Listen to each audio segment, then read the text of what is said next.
Hi everyone, so if you're listening to this, today I'll be talking about a ketogenic diet. But before we go into this, I would like to tell you a small story behind it and why I'm speaking about it.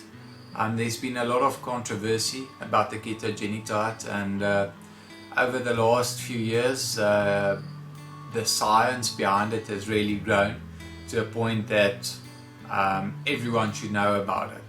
There are some proto riders believed to have followed this and used it to achieve some good results. I know for a fact Chris Froome was using this diet. To what extent, I don't know. You have to ask him yourself. So before we start, let me tell you a small story. Before I started my European campaign, I was about 20 years old, and I joined a team called Vini Fantini Nippo. Yeah, it was my first year in Europe. Great team. Did some big races, learned a lot from some experienced riders, and obviously the topic being a ketogenic diet, I'll talk mostly about nutrition and why I'm going into this topic. So basically I pitched up at our first training camp in Pescara, Italy, and the biggest thing for me was the diet. I mean, I grew up in South Africa. We mostly eat eggs, bacon, avocado, salads type of things, lots of fruit for breakfast. And when I got to Italy, it changed quite a bit. And obviously I had to adapt my diet, keep my power up there, and still ride very well. And this really bothered me. Perspective, they've been staying there for 20 years, they've been eating the same for 20 years, day in, day out. Here I am, going there, pitching up. All of a sudden, I have to change the diet I've been using for 20 years and still perform on such a high level with proto riders. So it was a big wake-up call for me, but unfortunately there's not much you can do. You have to fit into the environment. You don't want to stand out too much because you don't want to be separated from the team, form different cliques. We all know how that works. So you kind of have to keep a low profile because it was my first time there. I wasn't a big shot, so I can't just say, I can't eat this, I can't eat that, I want to eat this, I want to eat that. You sit down at the table and you basically eat what everyone else eats. So yeah, it started there. I had to make big dietary changes, and it really affected my performance for the first 6 months. And obviously the cold, the temperature, it was much different here. I mean, sometimes we get cold here when it's 10 degrees. There they get hot when it's -2 degrees. So yeah, just putting it into perspective. So basically I was sitting at the table and these oaks were having croissants with espresso, cappuccinos. They put on some butter and jam, and off we were. 5-hour ride. Well, I guess you can basically imagine for yourself how that went. I suffered the whole day. I was feeling like shit, cursing in my head, fighting with the demons in my head, like, what the fuck, why am I doing this? I can't just eat this and go train 5 hours. It's not possible. But it is possible. I mean, I was sitting across to some of my teammates. They had a cappuccino, espresso, some muesli, and a croissant, and they were flying. And this is just when I realized that, well, hold on, Willie, what are you doing wrong? Why aren't you on the same level as them? Well, there's many different reasons: training, weight, etc. But I won't get into that now. We're talking about diet and nutrition.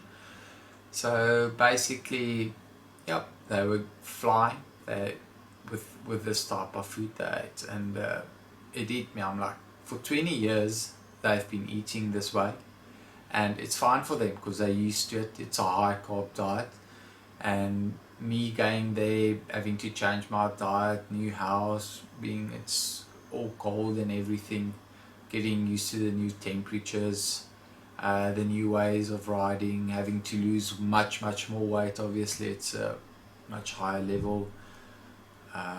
Yeah, it was really difficult, but yeah, and now I'll get to the part of adaptation, and then I'll go into the ketogenic diet. So basically after 6 months, I was performing much better. I was able to eat the same way they were eating, and obviously I'd go out of my way to still be able to eat some of the foods that I'm more used to in South Africa, and obviously my performance increased. But I mean, by that time the year is almost over, and you're scrambling for another contract. And yes, the market is quite tough out there nowadays. It's not always how good you are. You need a good personality. You need to be able to interact with the guys in the team, get along with everyone, especially your boss and the managers, if you want to keep that contract. And yeah, be a good ambassador for your team. But yeah, anyway, my performance started getting better. But I mean, by this time it was too late. Yeah, I got back to South. I mean, 2 months after that, I got back to South Africa, and I was back to my old eating habits. And it wasn't long after that I started feeling good. Training was good again. So yeah, to put it in perspective, as soon as you go through a big dietary change, it does affect your performance. But just believe in the process, and it will catch up with you, and obviously your performance will get better. I think it's more a mental issue, and if you can get through that, the sky's the limit. So basically, going into the ketogenic diet, it's all about adaptation. A ketogenic diet is basically the belief that you use fatty acids as your main source of energy compared to carbohydrates, where everyone was always used to believe that everything is about carbohydrates, performance is about carbohydrates. And recent studies and science have shown that it's not always like that. Yes, carbohydrates are important at certain times, but there are many tweaks and things you can change. So basically, with the ketogenic diet, you use fatty acids as the main source of energy. You try and get your body to be carbohydrate depleted, so your body can start releasing ketones. But obviously you need to get into a ketogenic state, and before you get into the ketogenic state, you need to be it will take you about 24 to 48 hours to get into a ketogenic state of not eating carbohydrates, being fasted. Obviously if you are used to a higher carbohydrate dense diet, you'll take longer to get into a ketogenic state. And once obviously trying to get into this ketogenic state, you'll have a lot of mood swings. You'll feel sluggish, you'll feel irritable, moody, but obviously that's normal. You know, when you make any dietary changes in your life, or anything in your life changes, you tend to get these symptoms. So relax, it's normal. You'll be fine, you'll survive. Yeah, obviously you get 3 types of ketones, but I won't go into that. That's a bit more complicated. I'll discuss that in the next episode. I'm just here to explain the basics about the ketogenic diet. So I guess the question on everyone's mind is, why follow this diet? Why go on a high fat, low carb diet? What are the benefits?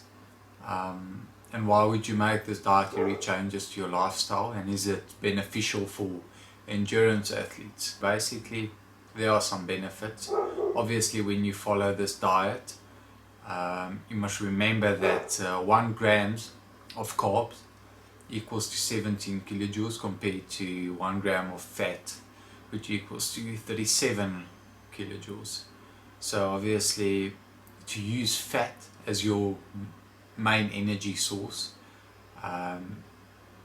if you're able to do this and get your body to adapt to this process, will be much more beneficial. The other things you can look at and consider is that if you follow a ketogenic diet, you must remember that people that follow a high carbohydrate diet are limited. You can only eat so much carbohydrates per hour. Your body cannot process and absorb more than a certain amount of carbohydrates per hour. So therefore, if you learn your body to use fat as its main energy source, you can still eat carbohydrates and not have to worry that when you bonk, you completely carbohydrate depleted and you go into a hypoglycemic state. Whereas if you are fat adapted, your body will still be able to use its fat reserves as its main energy source or as a reserve, and still able to use that as energy. Other benefits of the ketogenic diet and being fat adapted, you could look at it that you won't have so many sugar spikes throughout the day. You'll be more smooth in that regard. You'll have better sleep patterns. You will be able to lose more weight, obviously as your body is using the fat as the energy source. There won't be such a big change in your peak power and VO2 max. Your cravings will be hugely reduced. You won't have such big cravings for sweets or refined. We could go into ketogenic supplementation as well for endurance athletes, but it's a very expensive process. Very few people can afford ketogenic supplementation. It's very expensive. I can't exactly remember, but for about 750 milliliters of the supplementation in a bottle was around about over, from what I could remember, over $100. So definitely not affordable on that front. But yes, there's many benefits to it. There still needs to be more studies done in this regard over a very long period to see what the benefits are and the pros and cons, etc. And yeah, just to end off this with is Joe Friel said that obviously we all know who's Joe Friel. Eating a low carb, high fat diet has not directly improved his performance. I'm not faster now than I was before. This is common in the research I've read on this topic. What it has improved is getting and staying at race weight without calorie counting or the hunger. Yes, this is also one of the big benefits of following a ketogenic diet, is that you're not that hungry, obviously eating so much fats. But yeah, I'm happy I could share my knowledge with you about the subject, and I'll go into specifics in the next episode, and I hope you enjoyed it.